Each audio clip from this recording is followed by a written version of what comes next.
ಜೈ ಶ್ರೀರಾಮ್. ಶ್ವೇತಾಶ್ರೀ ಅಡುಗೆ ಮನೆಗೆ ಸ್ವಾಗತ. ನಾನು ಮಜ್ಜಿಗೆ ಉಪ್ಪಿಟ್ಟು ಮತ್ತು ನಾರ್ಮಲ್ ಉಪ್ಪಿಟ್ಟು ಹಾಗೆ ನಾರ್ಮಲ್ ಉಪ್ಪಿಟ್ಟು ಕೂಡ ಎರಡು ಥರ ಮೊದಲಿಗೆ ಇದ್ದೀನಿ.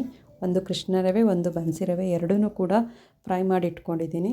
ಈಗ ಬೇಕಾಗಿರೋ ಪದಾರ್ಥಗಳು ಕರ್ಬೇವಿನ ಸೊಪ್ಪು, ಈರುಳ್ಳಿ, 7ರಿಂದ 8 ಹಸಿಮೆಣಸಿನ್ಕಾಯಿ, ಒಂದು ಟೊಮೊಟೊ ಈ ಥರ ಉದ್ದುದಕ್ಕೆ ಮತ್ತು ಸ್ಮಾಲ್ ಪೀಸಸ್ ಆಗಿ ಕಟ್ ಮಾಡಿ ಇಟ್ಕೋಬೇಕು. ನಂತರ ಪಾತ್ರೆನ ಕಾಯೋದಕ್ಕೆ ಇಡೋಣ.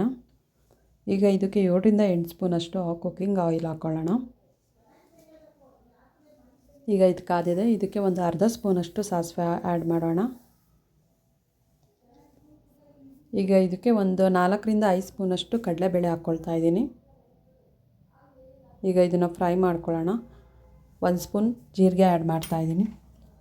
ಕಡಲೆಬೇಳೆ ಗೋಲ್ಡನ್ ಕಲರ್ ಬಂದಮೇಲೆ ನಾವು ಆನಿಯನ್ನು ಆ್ಯಡ್ ಮಾಡ್ಕೋಬೇಕು. ಆನಿಯನ್, ಹಸಿಮೆಣಸಿನ್ಕಾಯಿ, ಕರಿಬೇವಿನ ಸೊಪ್ಪು ಮೂರೂ ಕೂಡ ನಾನು ಇದಕ್ಕೆ ಆ್ಯಡ್ ಮಾಡ್ತಾಯಿದ್ದೀನಿ. ಈಗ ಇದನ್ನು ಚೆನ್ನಾಗಿ ಫ್ರೈ ಮಾಡ್ಕೊಳ್ಳೋಣ. ಒಂದು 2-3 ಮಿನಿಟ್ಸ್ ಕುಕ್ ಮಾಡಿಕೊಂಡ್ರೆ ಸಾಕು. ನಂತರ ಇದಕ್ಕೆ ಕಟ್ ಮಾಡ್ಕೊಂಡಿರೋಂಥ ಒಂದು ಟೊಮೊಟೊನ ಆ್ಯಡ್ ಮಾಡ್ತಾಯಿದ್ದೀನಿ.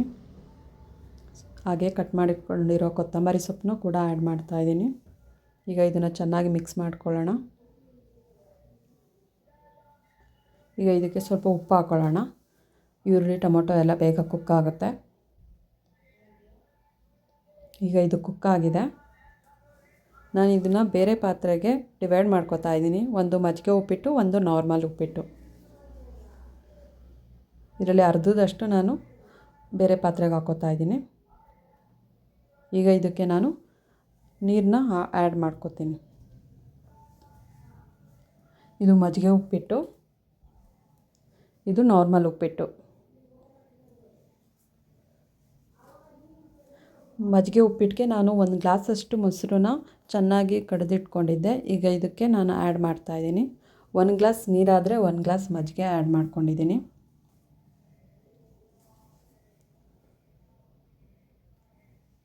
ಈಗ ಇದು ಕುದಿತಾ ಇದೆ. ಇದಕ್ಕೆ ನಾನು ಬನ್ಸಿ ರವೆ ಹಾಕ್ಕೊಂಡು ಮಿಕ್ಸ್ ಮಾಡ್ತಾಯಿದ್ದೀನಿ. ಹಾಗೆ ಇದಕ್ಕೆ ಸ್ವಲ್ಪ ಕಾಯಿ ತುರಿ ಕೂಡ ಹಾಕ್ಕೊಳ್ತಾ ಇದ್ದೀನಿ.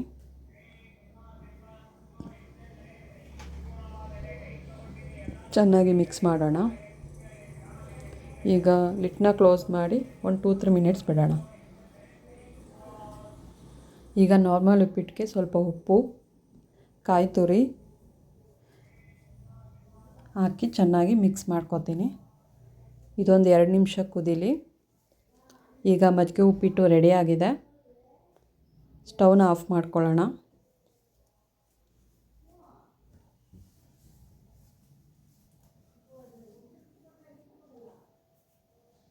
ಈಗ ನಾರ್ಮಲ್ ಉಪ್ಪಿಟ್ಟಿಗೆ ನಾನು ಕೃಷ್ಣ ರವೆ ಬಳಸ್ತಾ ಇದ್ದೀನಿ.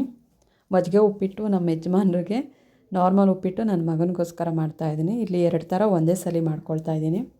ಈಗ ಕೃಷ್ಣ ರವೆ ಹಾಕಿ ಇದನ್ನು ಕೂಡ ಒಂದು 2ರಿಂದ 3 ನಿಮಿಷ ಆ್ಯಡ್ ಮಾಡ್ಕೊಳ್ಳೋಣ.